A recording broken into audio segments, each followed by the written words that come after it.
What's the meaning of critical path?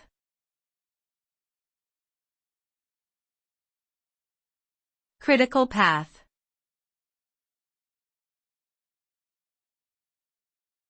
Critical path.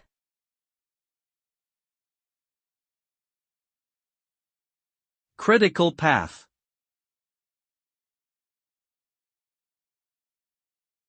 Critical path.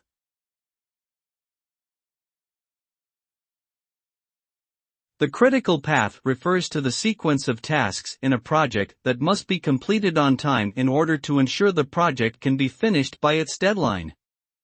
These tasks are considered critical because any delay in their completion will cause a delay in the overall project timeline.